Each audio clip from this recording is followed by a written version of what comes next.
The mop hit the floor with a wet slap.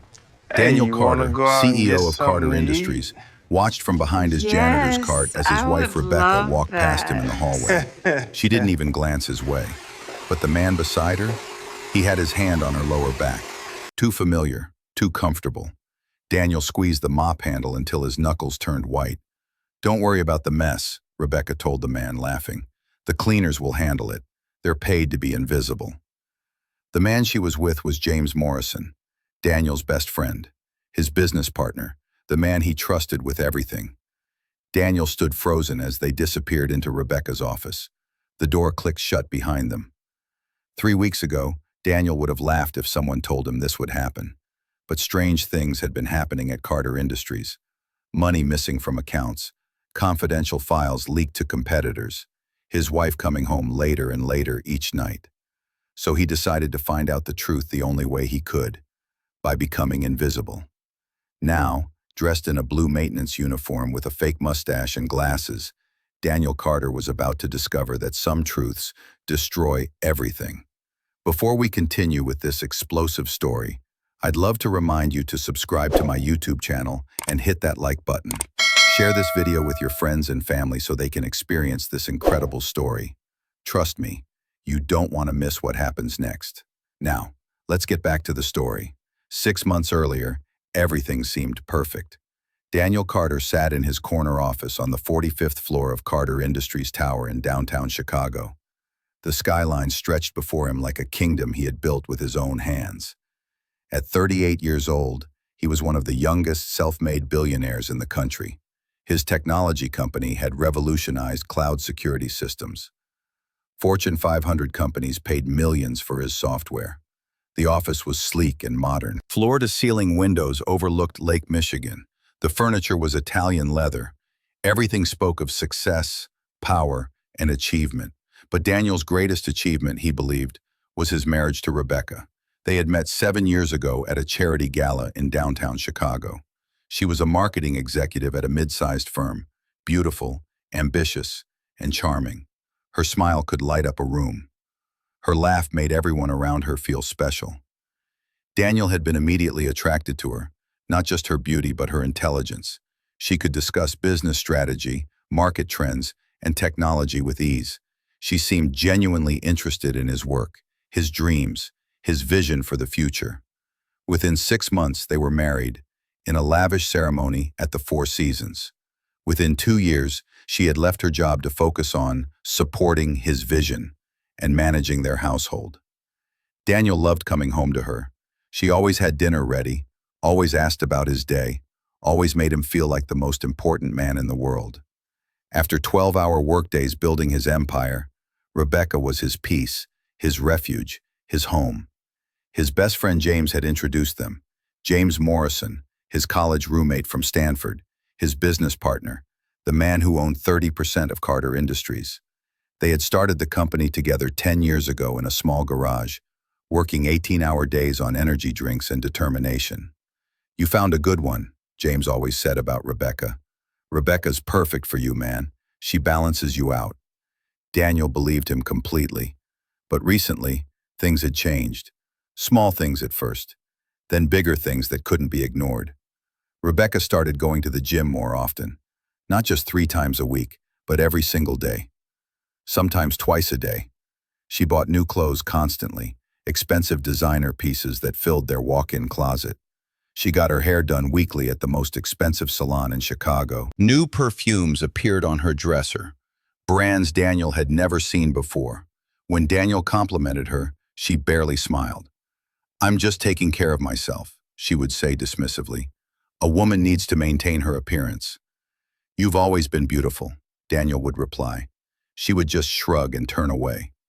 Then came the late nights, board meetings that ran until 10, charity events that lasted until midnight, dinner with potential investors that somehow never included Daniel. "You're too busy anyway," Rebecca would say when he asked to join her. "I'm handling the social side of the business. You focus on the technical side. That's what you're good at." It made sense. Daniel was more comfortable with code and security protocols than small talk at fancy restaurants. But something felt wrong. Something felt off. His wife was pulling away from him, and he didn't know why. Then, 2 months ago, Daniel's CFO brought him disturbing news.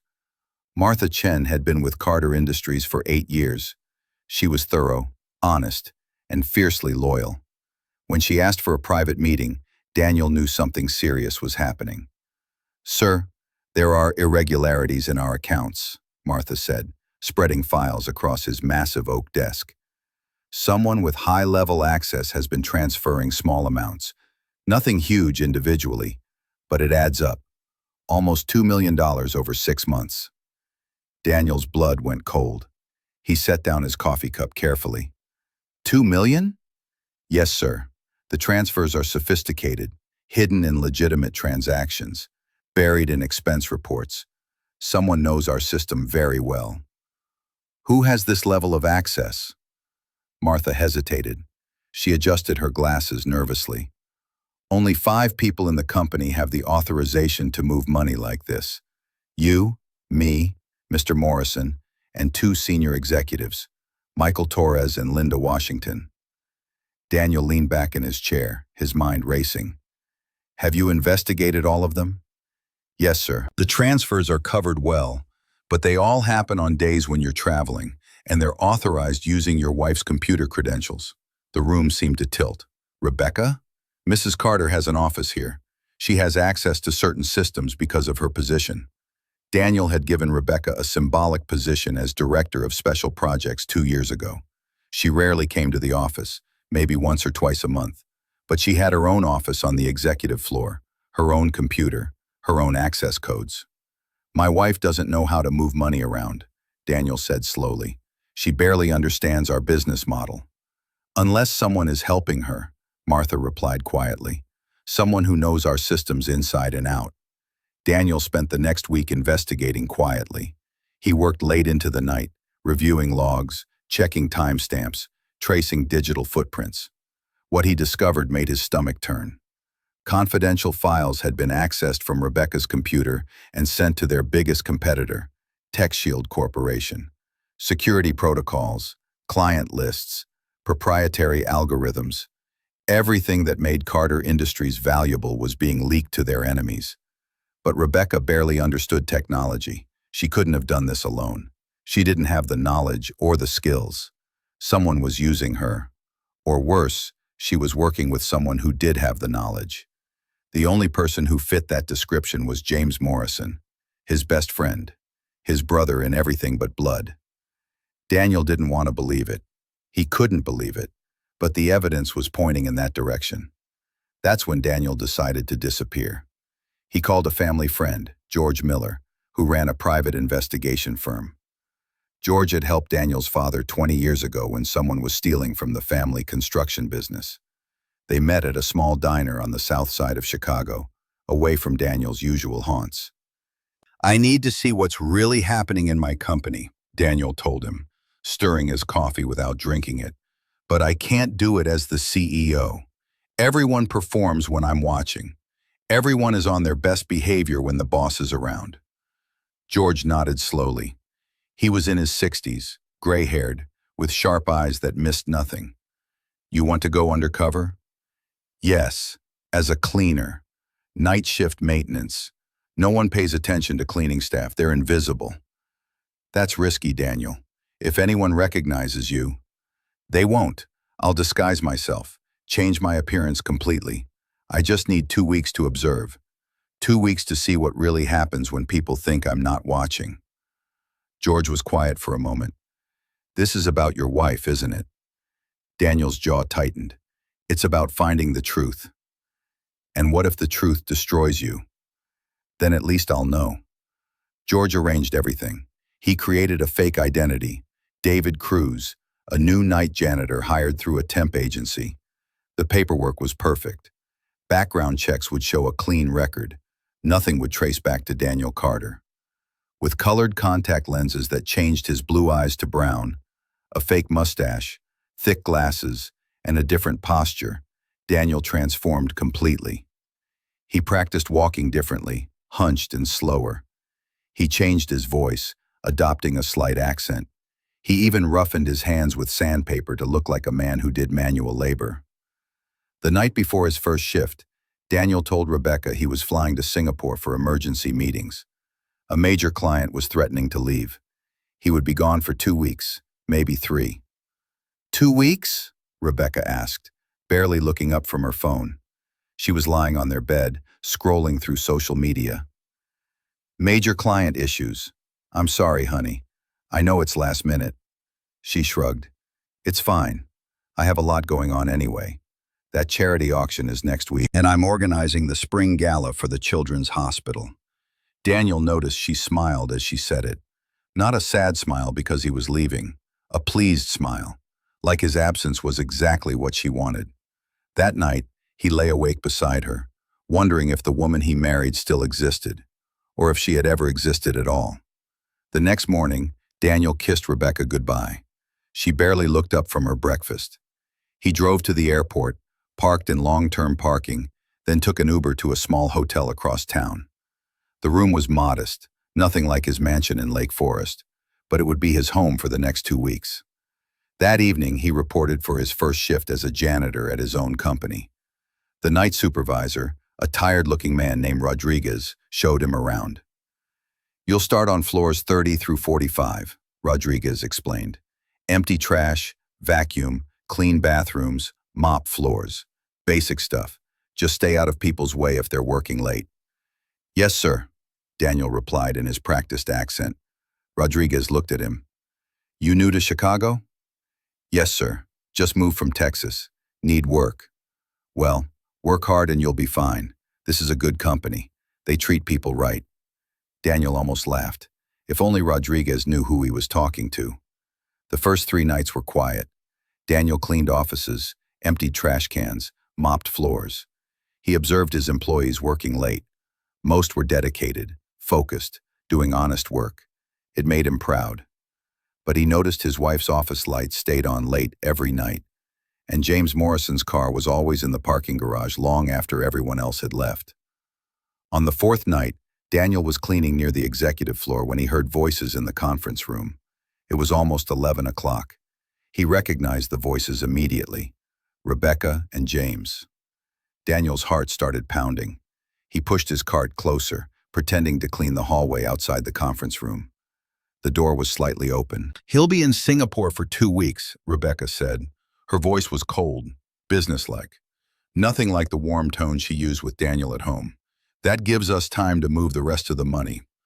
Are you sure he doesn't suspect anything? James asked. Daniel? Please. He's so focused on his precious company and his precious code, he doesn't notice anything else. I could rob him blind and he'd never see it coming. Daniel's hand froze on his mop. He felt like someone had punched him in the chest.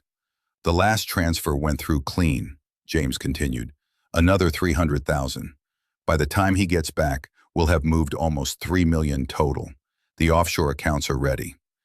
And TechShield? Rebecca asked. They've confirmed the deal. Once we give them the new security protocols Daniel's been developing, they'll pay us 5 million. Then we execute the final phase. Rebecca laughed.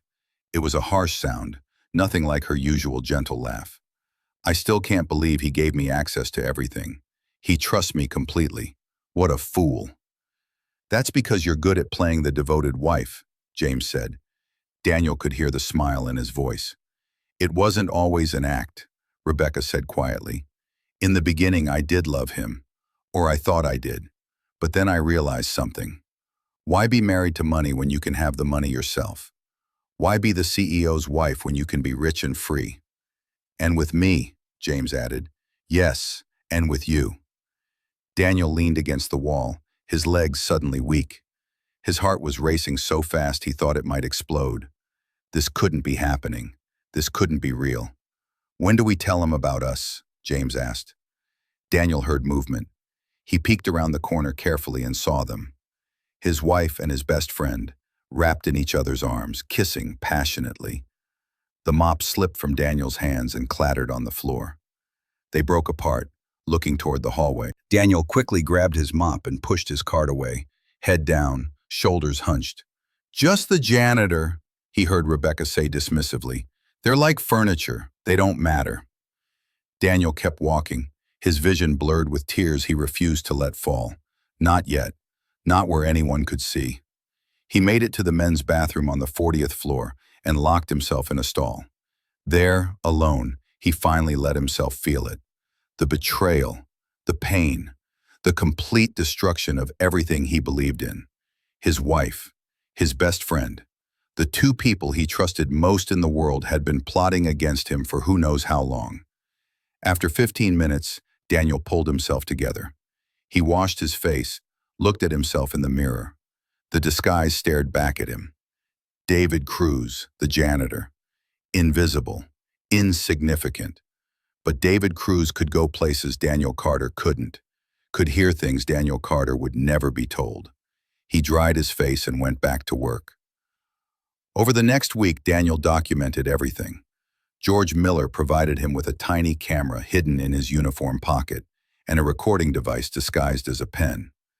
Daniel wore them every shift. He recorded conversations, photographed documents left carelessly on desks, traced the money transfers through the access logs. Every piece of evidence was sent securely to George's office. He discovered the full scope of their betrayal, and it was worse than he imagined. Rebecca and James had been having an affair for almost 2 years. It started 6 months after Rebecca quit her job. James had always wanted her, even before Daniel married her. He had introduced them, hoping to stay close to her, but Daniel had won her heart. Or so Daniel thought. The affair began at a company retreat in Napa Valley. Daniel had been in meetings all day. Rebecca was bored. James offered to show her the vineyard. One thing led to another. From there, it escalated. Secret hotel rooms, lunch meetings that lasted 3 hours, weekend trips when Daniel was traveling.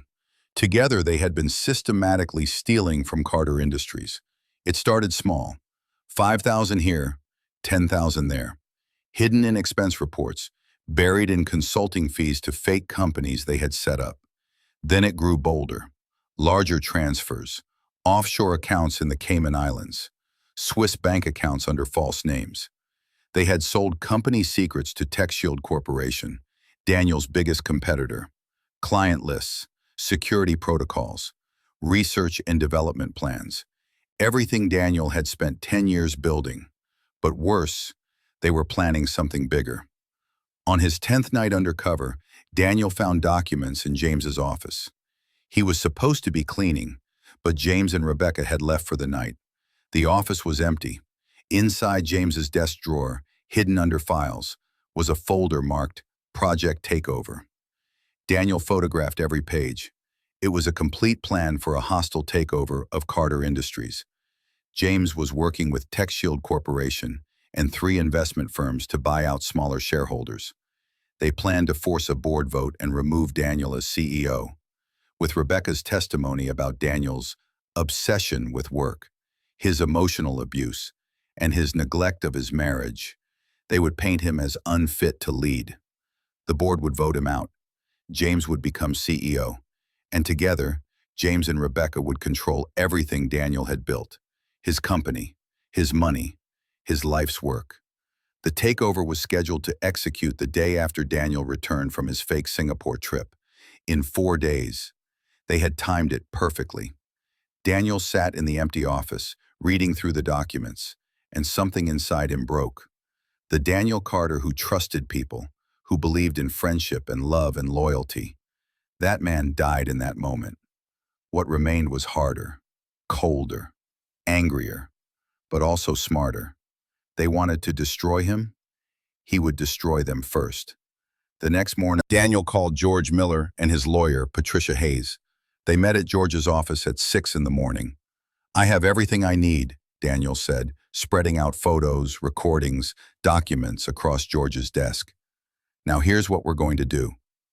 Patricia listened to the recordings, her face getting harder with each conversation. "This is more than enough for criminal charges: embezzlement, corporate espionage, fraud, conspiracy. I want them prosecuted to the full extent of the law," Daniel said. His voice was ice. "No deals, no mercy." "What about the board?" George asked. "The takeover attempt." Daniel smiled, but there was no warmth in it. I'm going to beat them at their own game. But first, I have one more night as a janitor. On Daniel's last night undercover, he was cleaning the executive floor when Rebecca and James appeared together again. It was late, past midnight. The building was empty except for security and cleaning staff. They thought they were alone. They went into Daniel's office, his office. Daniel watched through the glass wall as James sat in his chair, put his feet up on his desk like he owned it. "This will all be mine soon," James said, gesturing around the room. "I've been waiting for this for 10 years, standing in his shadow, being the number 2. Finally, I'll be the CEO. Finally, I'll have everything." Rebecca sat on the edge of the desk. "Ours. Don't forget our agreement. We're partners." "Of course, 50-50. You get Daniel's money in the divorce. I get control of the company. We both win." "I almost feel bad," Rebecca said, though she was smiling. "He really loved me, you know. He would have done anything for me." "He was a fool. He always trusted too easily. That's why he'll never see this coming. He's probably in Singapore right now, working himself to death, completely clueless." They laughed together. The sound echoed through the empty office. Daniel turned away from the window. He had seen enough, heard enough, recorded enough. Tomorrow, everything would change. The next evening, Daniel returned to his mansion in Lake Forest. He had showered at the hotel, removed his disguise, put on his regular clothes. Daniel Carter, CEO, was back. He didn't call ahead. He just walked in through the front door. Rebecca was in the living room, on her phone, texting someone. She jumped when she saw him, her face going pale for just a second before she recovered. "Daniel, you're early. I thought your flight landed at 6. "Change of plans. We finished early. The client was actually very reasonable." She composed herself quickly, walking over to kiss him. Her lips touched his cheek. Daniel let her, studying her face.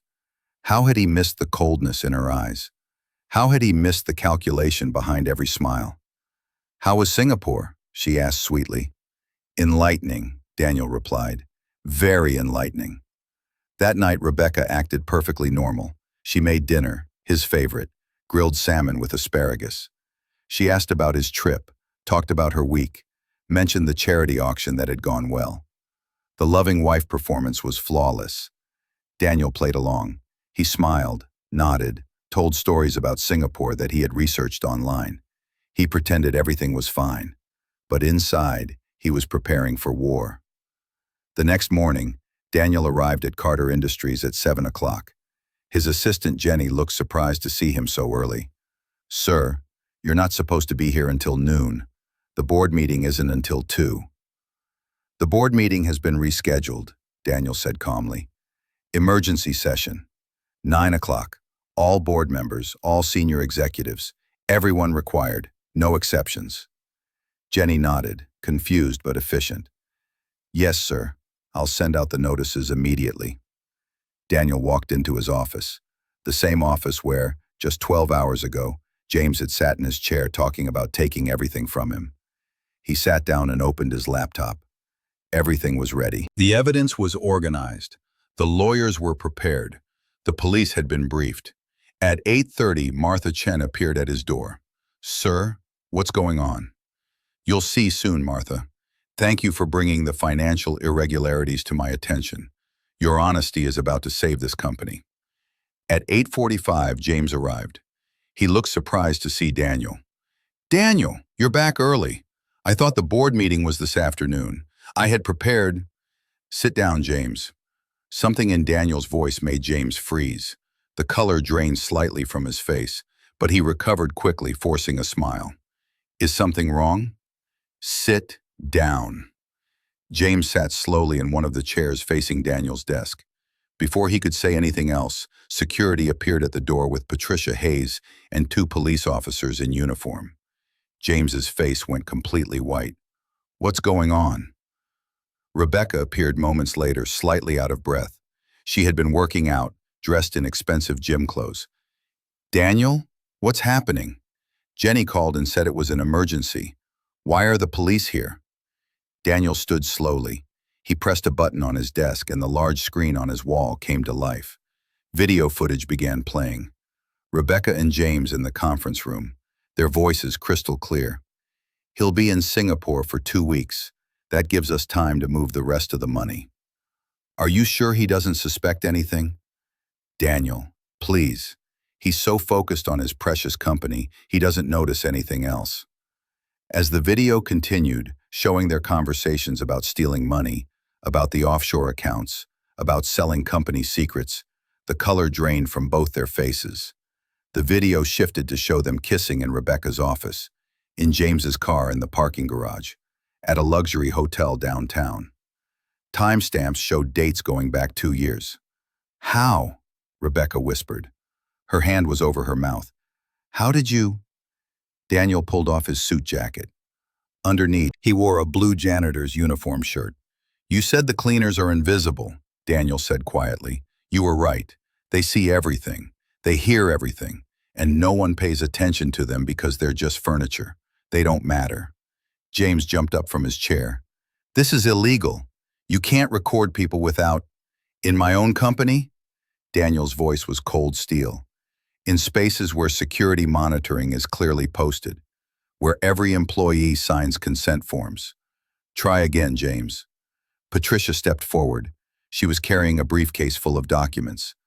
Mr. Morrison, Mrs. Carter, you're both under investigation for embezzlement, corporate espionage, fraud, conspiracy, and theft of intellectual property.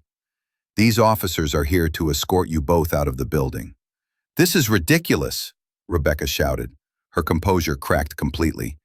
Daniel, you can't do this to me. I'm your wife. Not for long, Daniel said, his voice completely flat. Divorce papers are being filed this morning. The prenup is ironclad, Rebecca. You signed it. You agreed that in cases of infidelity or criminal activity, you get nothing, not $1. You can't prove... Daniel pressed another button. More footage played.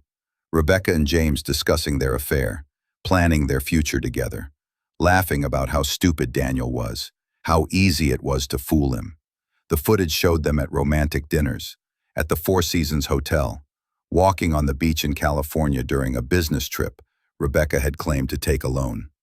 Timestamps, dates, locations, everything documented. Rebecca started crying. Mascara ran down her face. Daniel, please. I made a mistake. We can work this out. We can go to counseling. I'll do anything. Work it out? Daniel's voice rose for the first time. Years of hurt and betrayal poured out. You've been stealing from me for months. You've been sleeping with my best friend for 2 years. You were planning to destroy everything I built. I loved you once, Rebecca sobbed. No, you didn't. You loved my money. You loved the lifestyle. You loved what I could give you. But you never loved me. Because if you had, you couldn't have done this. The police officers moved forward. Sir, ma'am, you need to come with us for questioning. As they led Rebecca toward the door, she turned back. You'll regret this, Daniel. I'll fight you. I'll tell everyone you're a monster. You'll lose, Daniel said quietly. You already have. Every word you just said was recorded. Every threat. It will all be used against you in court. James was silent as they put handcuffs on him. He looked at Daniel one last time. I'm sorry, he whispered. No, you're not. You're sorry you got caught. There's a difference. As the police led them both away, the office fell silent. The board members started arriving. Daniel addressed them calmly, professionally. He showed them the evidence of the theft, the corporate espionage, the attempted takeover. He explained how he had uncovered it. The board was stunned, but they were also grateful. Daniel had saved the company from destruction. By noon, the story had hit the news. Billionaire CEO goes undercover as janitor to catch wife and business partner in massive fraud scheme. Daniel's phone rang constantly. Interview requests, support from other CEOs, messages from people he hadn't spoken to in years. He ignored them all. That night, Daniel sat alone in his massive house, the same house he had bought for Rebecca, the same rooms where she had smiled at him while planning his destruction, the same bed where she had lain beside him while loving another man. He poured himself a scotch and stared at his reflection in the floor-to-ceiling windows. Everything he had built felt empty now. His wife was a lie. His best friend was a traitor. His marriage was destroyed. His trust was shattered. He had saved his company, but he had lost everything else.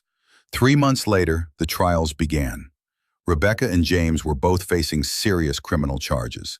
The evidence was overwhelming. Security footage, financial records, recorded conversations, email trails. Everything was documented. They tried to make deals. Rebecca's lawyer claimed she was manipulated by James. James's lawyer claimed Rebecca was the mastermind. The prosecutors weren't interested, and Daniel refused to show any mercy. "They wanted to destroy me," he told Patricia. "Let them face the full consequences of their choices." James was sentenced to 8 years in federal prison for embezzlement and corporate espionage. His 30% stake in Carter Industries was seized and sold to pay restitution. Everything he had worked for was gone. Rebecca faced fraud charges and conspiracy. Her lawyer tried to paint her as a victim, a wife neglected by a workaholic husband who fell into the wrong relationship. But the footage of her coldly planning Daniel's downfall, laughing about fooling him, discussing how to maximize the money she could steal, it proved otherwise. She was sentenced to 5 years in prison. The judge showed no sympathy. At her sentencing, she stared at Daniel across the courtroom. No tears this time. No begging. Just cold hatred in her eyes. "I hope you're happy," she said. "I hope destroying me was worth it." "I didn't destroy you, Rebecca," Daniel replied calmly. "You destroyed yourself. I just made sure you faced the consequences. I'll never forgive you for this. I don't need your forgiveness. I just need you out of my life." After it was all over, Daniel sat with George Miller in a quiet restaurant on the north side of Chicago. "You did the right thing," George said, cutting into his steak. "Then why does it feel so wrong?" Daniel asked. He hadn't touched his food. "Because you loved her. Because you trusted him. Those feelings don't go away just because they betrayed you. You'll carry this pain for a while. That's normal." Daniel nodded slowly. "What will you do now?" George asked. "Rebuild," Daniel said. "The company is secure. My reputation actually improved from this. Turns out people respect a CEO who goes undercover to protect his business. But personally, I don't know how to rebuild that. Start small. Trust in small ways. Let people earn it gradually. I don't know if I can trust anyone again." "That's the real damage they did," George said. "They didn't just steal your money. They stole your ability to believe in people." 6 months after the trial, Daniel stood in his office looking out at the Chicago skyline. Carter Industries was stronger than ever. The scandal had actually brought positive attention. Other companies wanted to work with someone who took security and loyalty so seriously. Profits were up. New contracts were signed. The company was thriving. But Daniel himself had changed fundamentally. He was harder now, more careful. He questioned everything. He trusted no one completely. Every employee, every business partner, every friendly gesture was analyzed for hidden motives. He was successful, but he was alone. Martha Chen, his CFO, knocked on his door. "Sir, the new security protocols are ready for your review." "Thank you, Martha. Just leave them on my desk." She hesitated at the door. "Sir, can I say something personal?" "Of course." "What Rebecca and James did was terrible, unforgivable. But don't let them turn you into someone you're not. You're still a good man underneath all this armor you're wearing. Don't let their betrayal change who you are at your core." Daniel was quiet for a moment. What if it already has? Then fight to get yourself back. Because the Daniel Carter who built this company, who believed in people, who gave chances, that man was worth knowing. Don't let them kill him. She left quietly. Daniel looked at a photo on his desk. It was from his college days. Him and James, arms around each other at graduation, laughing at some joke he couldn't remember now. Brothers by choice, they had called themselves. He had trusted the wrong people. But Martha was right. That didn't mean everyone was untrustworthy. Slowly, carefully, Daniel began to rebuild. Not just his business, but his ability to believe in people again. It wasn't easy. Every step forward felt like a risk. Every new relationship felt dangerous. But he tried. 1 year after everything fell apart, Daniel attended a charity event for underprivileged youth. He went alone, as he always did now. He had turned down several offers to be set up on dates. He wasn't ready. Maybe he never would be. At the event, he met Sarah Chen, a nonprofit director working with kids from poor neighborhoods. She was intelligent, passionate about her work, and completely uninterested in his money. "I don't date billionaires," she told him bluntly when he asked her to dinner after they had talked for an hour. "Why not?" Daniel asked, genuinely curious. "Because they usually think money solves everything. I work with kids who need more than money. They need someone who actually cares, someone who shows up. Most wealthy people I've met just write checks and feel good about themselves." Daniel smiled. It was the first genuine smile he'd felt in months. "What if I told you I care about more than money?" "I'd say prove it. Words are easy. Actions matter." "Fair enough. How can I prove it?" She studied him carefully. "Volunteer at my nonprofit. Not for publicity, not for a tax write-off. Actually show up and help these kids. If you can do that for 3 months without making it about you, then maybe I'll have dinner with you." Daniel was surprised. No one had challenged him like this in years. "Deal." And he did. Over the next 3 months, Daniel volunteered at Sarah's nonprofit every Saturday. He mentored young entrepreneurs from poor backgrounds. He taught coding classes to teenagers. He used his skills and knowledge to genuinely help, not to impress Sarah or anyone else. The kids didn't know he was a billionaire. To them, he was just Mr. Carter, the guy who taught them about business and technology. Sarah watched him carefully. She knew about his divorce, about the betrayal, about everything. It had been in the news. But she saw something else too. She saw a man trying to rebuild himself. "You're different from other wealthy men I've met," she told him one evening after the kids had gone home. "How?" Daniel asked. They were cleaning up the classroom together. "You actually listen. You actually care. You don't just throw money at problems and walk away. You stick around. You invest time, not just money." Daniel thought about Rebecca, about James, about everything he had lost. "I learned the hard way that money doesn't buy loyalty or love, and that the people who matter most are often the ones you least expect." Sarah smiled. "Like a CEO disguised as a janitor?" Daniel laughed. It was genuine, from his chest. It felt good. Exactly like that. 3 months turned into 6. Daniel and Sarah's friendship grew into something more. She saw him at his worst, heard about his fears and his pain. She never judged him, never pressured him, just walked beside him as he healed. "I don't know if I can trust again," Daniel confessed one night over dinner. "Then don't trust me yet," Sarah replied simply. "Let me earn it. Let me show you through my actions that I'm here for you, not for what you can give me." And she did. Day by day, week by week, Sarah proved herself. Not through grand gestures, but through consistent, genuine care. 2 years after his world had collapsed, Daniel Carter stood in a small community center, watching kids he had mentored present their business plans to a panel of local entrepreneurs. Sarah stood beside him, her hand in his. "You've built something real here," she said softly. "We've built something real," Daniel corrected. "I couldn't have done this without you." She looked up at him. "You're not the same man you were 2 years ago." "No," Daniel agreed. "That man was too trusting, too naive. He believed people at their word without watching their actions." "But you're not bitter either," Sarah continued. "You didn't let them destroy your ability to care. That takes real strength." Daniel watched the kids present their dreams. A bakery business, a tech startup, a landscaping company. These young people from nothing building something real. "I learned something being invisible," Daniel said quietly. "People's true character shows when they think no one important is watching. Rebecca and James showed me exactly who they were when they thought I couldn't see them. But so did people like Martha, like George, like these kids, like you." "What did I show you?" Sarah asked. "That not everyone wants something from me. That some people value character over money. That maybe, just maybe, I can trust again. Not blindly like before, but carefully, watching actions, not words."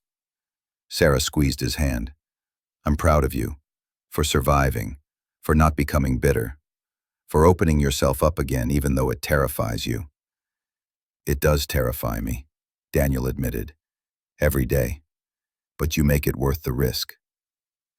As the presentations ended and parents arrived to pick up their kids, Daniel found himself surrounded by grateful families. Parents thanking him for believing in their children. Kids showing him their progress, their plans, their dreams. This was wealth, he realized. Not the number in his bank account. These connections, these real relationships built on mutual respect and genuine care. Later that evening, Daniel drove Sarah home. They sat in his car outside her modest apartment building. "Can I ask you something?" Sarah said. "Anything. Do you still think about them? Rebecca and James?" Daniel was quiet for a moment. "Sometimes. Mostly I think about the man I was before. How blind I was. How I mistook performance for authenticity. You weren't blind. You were trusting. There's a difference." "Is there?" "Yes," Sarah said firmly. "Being trusting means you believe in people's potential for good. Being blind means you ignore evidence of bad. You weren't ignoring anything. They were actively deceiving you. That's not your fault." Daniel nodded slowly. "I needed to hear that. Do you hate them?" "I did. For months I burned with it. But hatred is exhausting, Sarah. Now I just feel sad. Sad that they were so empty inside they had to destroy something real. Sad that I wasted years on people who never valued me. But mostly, I'm grateful. Grateful? Because if they hadn't betrayed me, I would still be living that lie.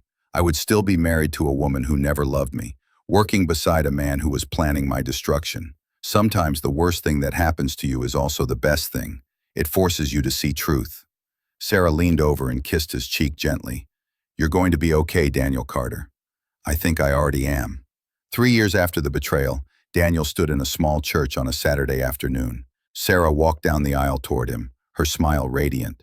No massive wedding, no society guests, just close friends, family, and the kids from the nonprofit who had become like family. Martha Chen was there, beaming. George Miller stood as Daniel's best man. The community they had built together filled the small church with genuine love and support. As Sarah reached him and took his hands, Daniel felt something shift inside him. The last piece of armor fell away. "You're shaking," Sarah whispered. "I'm scared," Daniel admitted quietly. "Of what?" "Of losing this, of being wrong again." Sarah smiled gently. "Then watch my actions, not my words. Watch how I treat you when no one's looking. Watch how I behave when I'm angry or tired or stressed. That's who I really am. And I promise you, Daniel, I will never be anything but real with you." The ceremony was simple but profound. When they said their vows, Daniel meant every word. Not because he was blindly trusting, but because Sarah had earned his trust through 3 years of consistent, genuine love. At the reception, Daniel gave a toast. "I want to thank everyone here for helping me rebuild. 3 years ago, I discovered that the 2 people I trusted most were systematically destroying me. It broke something inside me, but it also freed me to find something real." He looked at Sarah. "I learned that true wealth isn't money. It's not success or status or power. True wealth is knowing that the people in your life love you for who you are, not what you can give them. True wealth is being seen, really seen, by someone who values your character over your bank account." The room applauded. Not the polite golf clap of high society events, but genuine, warm appreciation. Later, as they danced, Sarah asked, "Do you ever wish things had been different? That Rebecca had been real?" Daniel thought carefully. "If Rebecca had been real, I never would have met you. I never would have learned to see people clearly. I would have coasted through life thinking everything was fine while living a comfortable lie. So no, I don't wish things were different. I wish they had been honest sooner so I had wasted less time. But I don't wish for a different ending. This ending, right here, is exactly where I'm supposed to be." 5 years after his world collapsed, Daniel sat in his office at Carter Industries. The company had doubled in size. He had made Forbes's list of most admirable CEOs. But what he was most proud of was the nonprofit he and Sarah had built together. The Carter Chen Foundation now operated in 15 cities, mentoring thousands of young entrepreneurs from disadvantaged backgrounds. They provided not just money, but time, wisdom, and genuine care. Martha knocked on his door. "Sir, there's someone here to see you. She doesn't have an appointment, but she says it's important." "Who is it?" Martha hesitated. "Rebecca Carter. Well, Rebecca Morrison now, I suppose. She just got out on parole." Daniel's stomach tightened. He hadn't seen or spoken to his ex-wife in 5 years. "Send her in."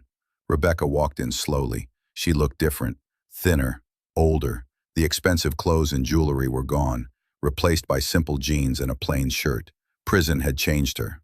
"Hello, Daniel." "Rebecca," she stood awkwardly. "I know I'm probably the last person you want to see. I needed to talk to you. To apologize. Really apologize, not just say words." Daniel gestured to a chair. She sat. "I've had 5 years to think about what I did," Rebecca said. Her voice was quiet, genuine. 5 years to understand how badly I hurt you, how I destroyed something good because I was selfish and greedy and empty inside. Daniel listened without interrupting. "I don't expect you to forgive me," she continued. "I don't forgive myself. But I needed you to know that I understand now what I lost. Not the money or the lifestyle. I lost a good man who genuinely loved me, and I threw that away for temporary pleasure and greed. There's not a day I don't regret it." "Why are you really here, Rebecca?" Daniel asked. She took a breath. "Because I heard you got married. To Sarah Chen. I looked her up. She's exactly the kind of person you deserved all along. And I wanted you to know that I'm glad. Glad you found real love. Glad you didn't let what James and I did make you bitter and closed off." Daniel was surprised by her sincerity. "Prison changed you." "It had to. I lost everything. Money, freedom, dignity. All I had left was time to think. And I realized that the person I was before was someone I didn't even like. Someone I don't want to be again." "What will you do now?" "Rebuild. Not the glamorous life I had before, just a real life. I got a job at a coffee shop. I'm renting a small apartment. I'm going to therapy twice a week. I'm trying to become someone I can respect." Daniel nodded slowly. "I hope you succeed." Rebecca stood. "That's all I wanted to say. I won't bother you again. I just needed you to know that I'm sorry. Truly sorry. And I'm glad you're happy. You deserve it." As she walked toward the door, Daniel called out, "Rebecca?" She turned. "I forgive you." Her eyes filled with tears. "Thank you.